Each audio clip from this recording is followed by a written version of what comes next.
because he is monitoring the conversation for questions. This isn't Ask Me Anything format. So we do have a couple of questions that have been texted in throughout the course of the last week. But if you are watching and you do have questions that you'd like to ask a recruiter, whether it's Treasury related or not, we're more than happy to answer. So with that, as I mentioned, Scotty is monitoring the conversation. If you have the question, go ahead and drop it in. But when he's back, we will get started here. So. Thanks, Joe. Awesome. We're all good to go? Yes, sir. I think so. I mean, anybody who's watched the last couple of these that we've done, not Ask a Treasury Recruiter, but our Wednesdays with the Practitioner and Ask a Treasurer, knows that there's a possibility that I'm not seeing comments for some reason. I'm still trying to figure that out with LinkedIn. So that'd be the only consideration, I guess. But I will be doing everything I can to catch those comments. I've got a couple of ideas around that. But we have some questions preloaded and ready to go, don't we? We do. So I'm gonna pitch this one over to you to start. Gonna be a little bit more career counseling in nature, but still something we can handle. What should I do when coworkers that are on the same level as me are micromanaging my workload? I've already talked to my manager to address these issues, but the problem still continues to prevail. I don't want it to cause me to lose my job, but the manager hasn't done anything to stop this. So here's your softball easing into Monday. How would you handle this? And of course, I'll jump in. Well, so short of get a new job, right? Which it's obviously this is a highly individual scenario, and you really need to think about whether or not it's time to start looking elsewhere. If you've addressed this with your leader and they haven't done anything, there's a ton of questions that come up for me. I think that one kind of disclaimer here is that we're not necessarily career coaches per se. And so I'm just going to give you kind of my opinion on what I believe you should do in this case. And then, we'll go from there. Joe, I'm sure you're going to have some thoughts as well. So yeah. I think the first thing to do is to try to understand why this is happening. And what I mean by that is, have a conversation with the individual that is micromanaging your work and try to, understand what it is about, like, why are they trying to do this essentially? Mm-hmm. What is it about them wanting to, micromanage what you're doing? What has them scared? What are the things they're worried about? Address those in the process. It's going to probably be a crucial and difficult conversation, but in the process, you're probably going to strengthen the relationship. And you're also going to understand, where this is coming from. I would try to get to the root cause of why they're doing this, because as you mentioned in the question, you're not getting, anything from your leader around this. And frankly, your leader may be thinking to themselves, I want to see how well you can resolve this conflict. This is a classic interview question that you'll later have to answer when a recruiter or a hiring manager asks, tell me about a time when you had a conflict on your team and how did you resolve it? This is it. This is your opportunity. So that would be the first step. I mean, I think there's additional kind of ideas around how that all goes, but that's number one step as far as I'm concerned. Joe, you have any thoughts around that? No, you and I come from the same school of thought there. I have led large global teams, and when you do have these disagreements, whenever someone comes to me with that challenge, I say, all right, well, have you talked to that person first? Because what you want to avoid is the triangle communication. You want to cut that off and get the two team members to work together, see how they work through problems before, and you don't allow it to come to a head from a leadership standpoint, right? You don't want people yelling and shouting at each other. But Scotty, I mean, your advice is dead on. I would first go to that person and just kind of communicate your perception of what's happening and try to understand why. Maybe it's something as simple as a miscommunication. Maybe it's something where they don't like the work you're doing. Here's the thing, if you're going to have that conversation, you got to be ready for the hard truth either way, right? It could be a misunderstanding. It could be someone just doesn't like you. But you do have to have those courageous conversations in order to eliminate the frustration on your side. And I would do that before you go to your leader. If it gets to the point where you do have to go to your leader, then you're having that conversation. Hey, here's what's going on. I've already tried talking to that person. You're bringing solutions to the table more so than just a problem. And maybe not knowing where your leader's mindset is, but that would be my guess is, well, let's see how they handle this, working this out together as a team. It wouldn't be the tack that I would take, but that could be why you're seeing the inactivity from the leader's perspective. Could also be that the leader just doesn't have time to deal with that type of stuff, which speaks to a different kind of cultural issue altogether. Because, I mean, like it or not, if you're in a manager title or a leadership title, managing is a part. And if you have a dysfunction on your team and you're not taking care of it, then, I mean, that speaks to your ability as a leader, and it's probably not a leader that I know I personally would want to work with. So go ahead. Well, yeah, that goes back to, I said it kind of tongue in cheek, but you've got to try to resolve this issue first, obviously. But if you're not able to do it either on your own or with the help of your leader, like you say, Joe, you've really got to evaluate whether or not this is the kind of environment and the place that you want to stay long term. Yeah, it's because at the end of the day, right, we spend just as much time at work as we do with our families. And if something's not right on one side, it throws off your balance on the other side, especially with most people being remote these days too. It's that much tougher, much more difficult to work through these types of disagreements and or misunderstandings.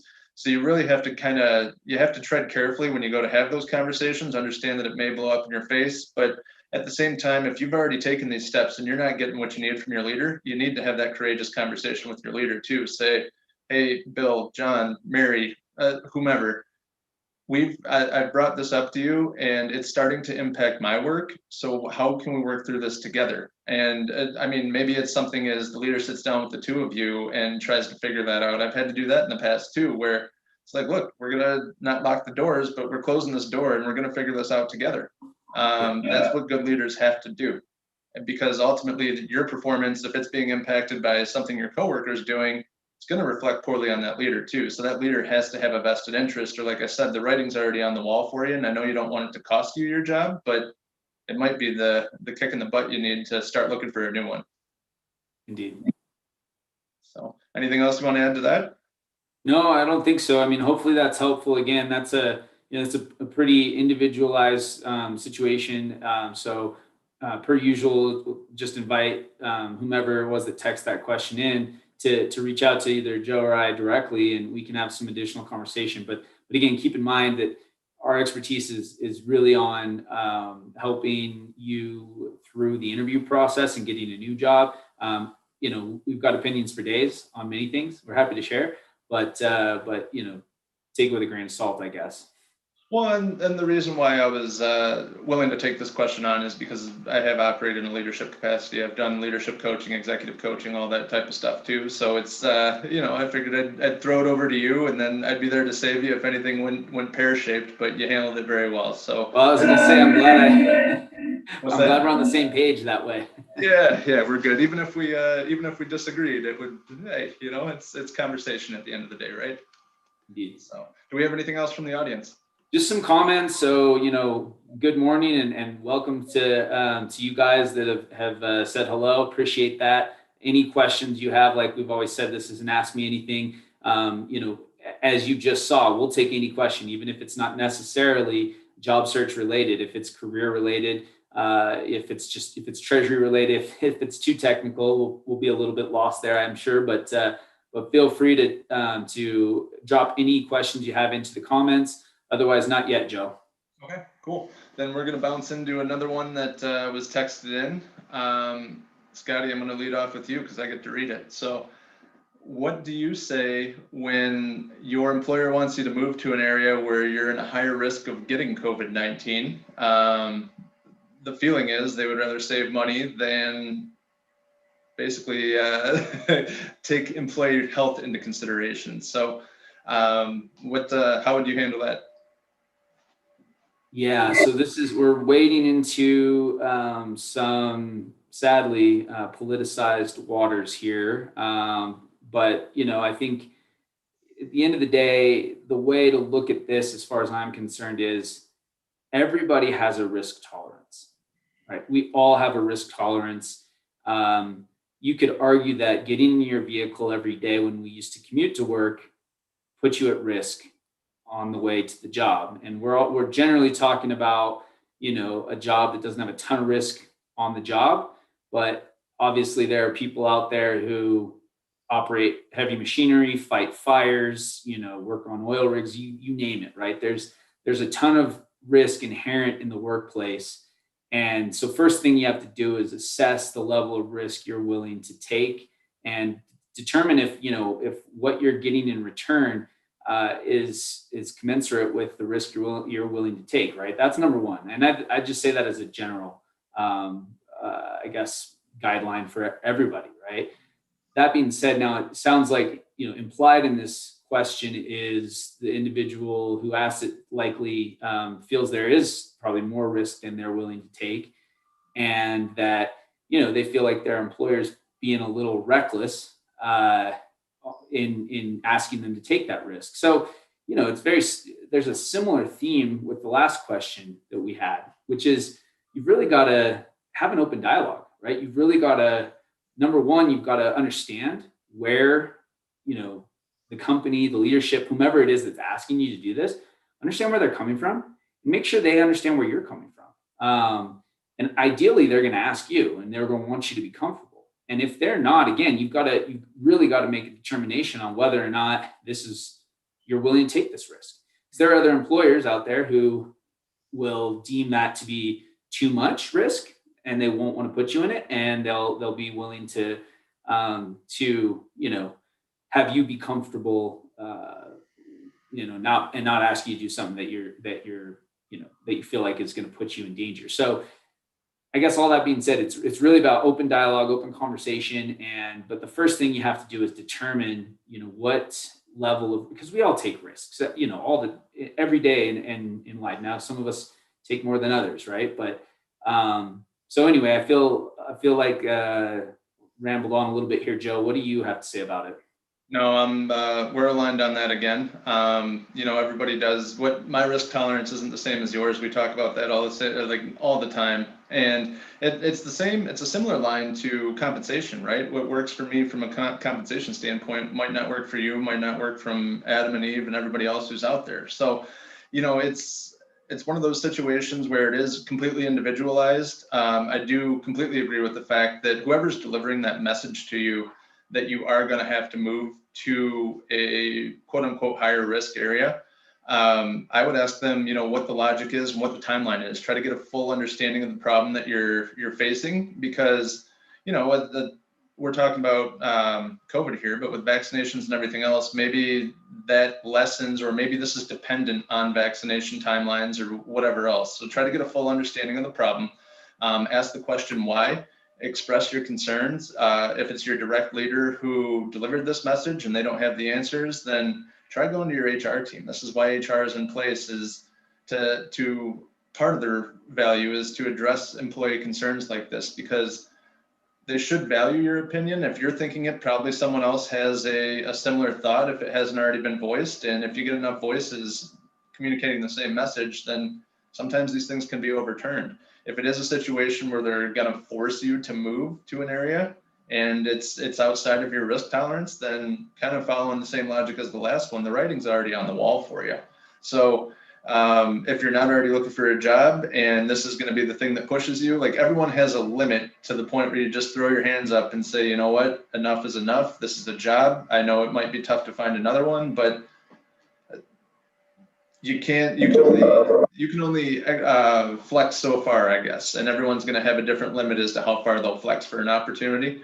So same exact situation. Gather as much information as you can so you understand the full scope of the challenge and the cause of the problem, and react accordingly based on your own risk tolerance, and try to keep emotion out of it. I know it's tough to say, especially because it's career. Everybody wants to do well. You're an engaged employee, I would imagine. So just try to look at it factually, keep emotions and personal thoughts out of it, and just make a cold business decision at the end of the day after you've gathered the information. Right. I think the one thing, just from a kind of a tactical standpoint, a little bit of, in some ways, this is maybe the benefit of getting to pick our brains on something, but you can game it too, right? If you make the decision that you are going to, in fact, make, you're going to leave the company, then just then just tell the people that are asking you to make this move, say, oh, okay, totally, but I have some stuff I have to do. It's going to take me a little bit more time. I need a few weeks before I can really start to mobilize to make this move happen.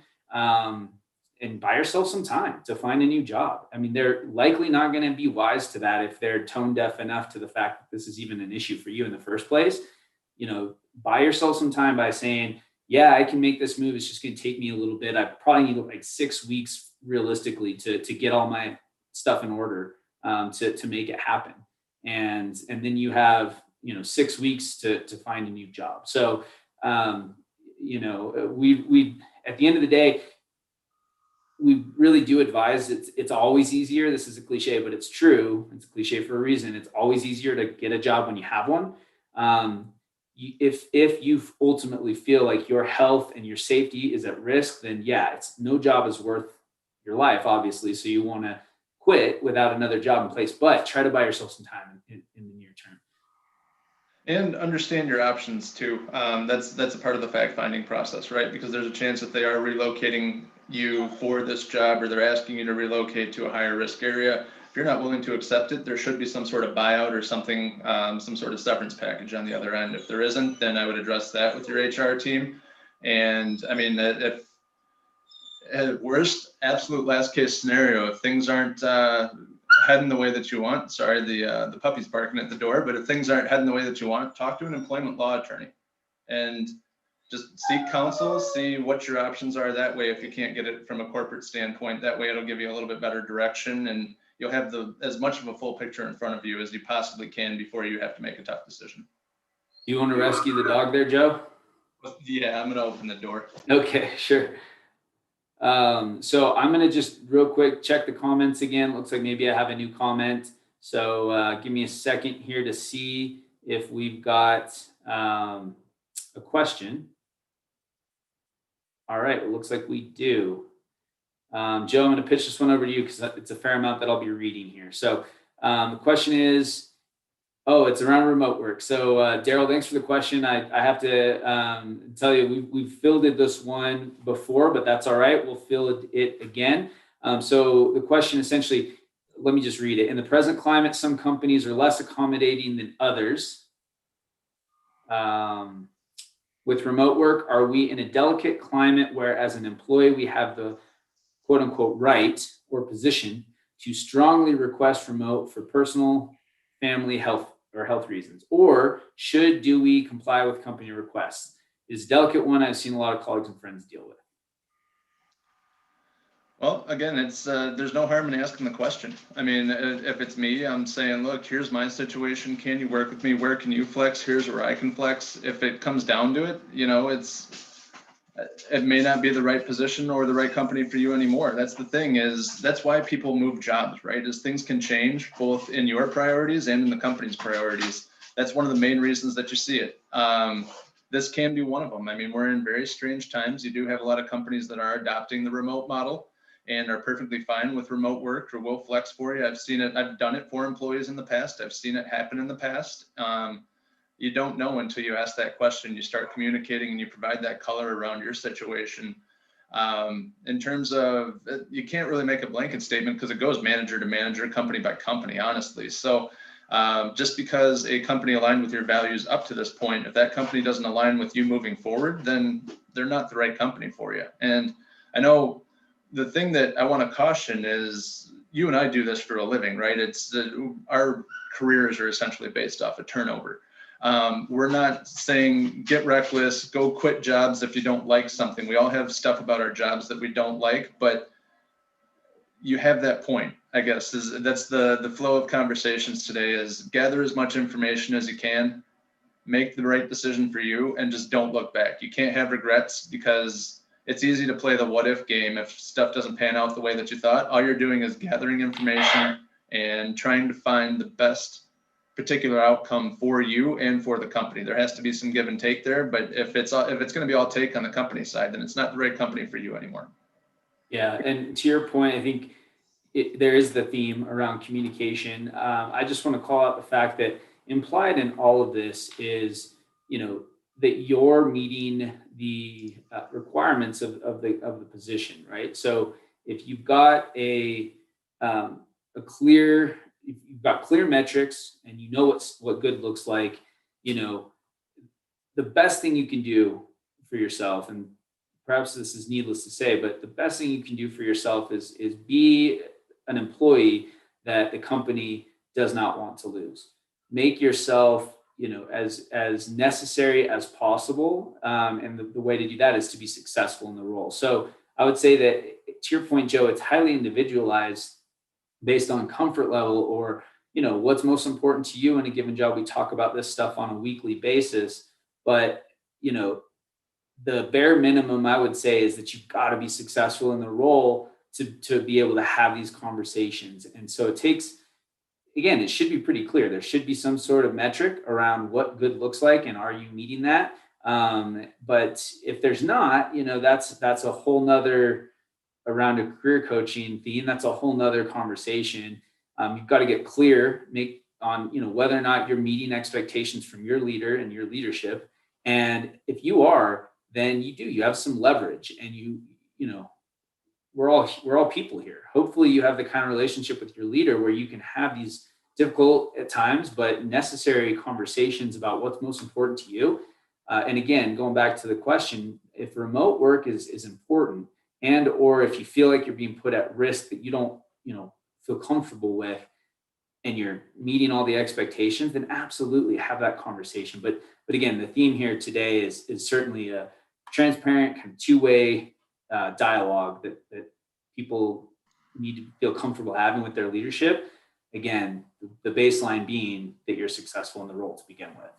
Well, this is the basic give and take with leadership, right? There has to be that open communication. There has to be, and if you're the type of leader or you don't feel like you have the leader who has that open door policy, lots of leaders have that, and everybody wants to talk about open communication and open door policies and everything else that comes along with that, when it's all pats on the back, hey, nice job. But when it comes to having these difficult conversations, only a handful of people really actually will dig into the weeds or dive into the weeds and have these conversations or broach these topics. So they're courageous. They're not easy. We're not trying to make this seem easier than they really are. It can be nerve-wracking at times, but the whole point is you're just trying to gather information and find out where you stand within the organization so that you can choose the best way forward. Absolutely. Yeah, and we're getting some good comments. Happy that other people are pitching in here just to say that question was useful. And yes, thanks again for the question, Daryl. I haven't seen any additional questions yet. We've got about 5 minutes before we typically wrap up. So please feel free to pop a question in here, and I'll monitor here in the next 5 minutes. But Joe, I've had over the course of the last week, I've had a lot of people kind of ask what they can do outside of applying to a job. Just trying to customize their resume and applying on an online portal. What else can an individual do to try to get in front of the right people and ultimately try to, let's just call it what it is, get past the gatekeeper, which is the recruiter generally, and get to the hiring manager. So what are your thoughts around that? We could go on for a lot longer than 5 minutes, but just kind of high level ideas around that. Yeah, LinkedIn's a treasure trove of information when it comes down to that, right? You can almost, anyone who has a LinkedIn profile linked to that organization, you have direct access to them, and all of a sudden that turns a cold conversation into a warm conversation right there. So what we'll typically recommend is not only are you putting the effort in up front to adjust your resume and apply directly if it's not through a third-party recruiter or, whatever that relationship may be, see who you have in common or who who works in that organization. Try to, if it's someone, maybe through treasury professionals, a lot of it's through bankers or through vendors or something like that. Leverage your own network to try to figure out who within that organization to get connected there. Maybe it's the 6 degrees of Kevin Bacon type scenario where your mom's best friend knows the best friend of the CFO or something like that. Just put it out there, be intentional with what your request is, and see what your network can do to help you. And then on top of that, 100% take control of it in this situation. I'd be reaching out directly to not only the HR people in that organization or the recruiters, but I would also be chasing down anyone in the treasury space, just trying to get on their calendar, get them to know you, and let them know. Again, the trick to all of this is being intentional with your request and with your ask, though, at the same time. Totally. And that's just it. it's a different situation depending on your sense of urgency in getting a job. So if you have a high sense of urgency to get a job, then you're going to have to make some asks, and that's not always comfortable, and you're probably going to get quote unquote ghosted a lot as well. If you have the benefit of a little bit more time, here's something that I would recommend to anyone. And really, this is, I think, something that we should all try to do anyhow, given what's going on in the world and the fact that we've been more or less isolated from a lot of people in our networks generally. Start with going through your contact list in your phone and making calls to people. If you're actively on the market, all it is, hey, so-and-so, how are you? How are things going? How are you handling it's been a while, wanted just to catch up. Also, the reason for my call is just to let you know I'm on the market. If you hear of anything, let me know. It could be, depending on the relationship, it could be a 5-minute call, or maybe you just catch up for 30 minutes or an hour. I mean, it's an opportunity to catch up with people at the same time. And that, along with everything you just mentioned, Joe, I think, being intentional is really critical. So again, from a tactical standpoint, create a list of companies that you're interested in. Don't pay attention to whether or not they're hiring for your position right now. Just focus on the company and start networking within that company. Send invitations to people that work for that company in your space, as well as in the HR and recruitment space. All the invite has to say is, I have a ton of respect for your company, a ton of admiration. I wanted to connect with you. And then from there, start engaging with the stuff that they put out on LinkedIn. You'll find that most of them don't do anything. Some of them will add comments to whatever they post. Joe, you and I can speak from experience. Unless you're a Richard Branson or a Gary Vaynerchuk, kind of influencer, those of us that create content, quote unquote, we notice when people comment on it. So you're starting to build a virtual relationship. And then when that job does get posted, you've got people already in your network that you can then go and ask, right? You're not asking up front that way. You're just building the relationship. And then when it's time and it's relevant to make an ask, you can do it. You're on mute. Sure am. Even just beyond interacting with it, share it and add your thoughts and opinions. That's how you can build your own personal brand in the space too. If you're struggling to come up with content on your own, you're looking for a job, but you want to be known as an expert in the space, start sharing stuff from other people, just along with either what you agree with or what you respectfully disagree with, or how you'd approach things differently.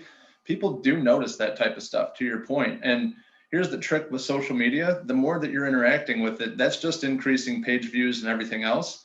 So that helps their message spread that much further. So you'll find that they'll start to interact with your social media too. That's how it works. I mean, that's granted, I think we've talked about it before. There are what I'll call vanity metrics with page views and everything else that come along with it. But if you're sharing something that you believe is valuable, or if someone has shared something that you believe is valuable, get that out to your network too, and interact with it. And especially if you are trying to develop that relationship, that's the easiest way to do it, is to start to interact with them either directly or indirectly.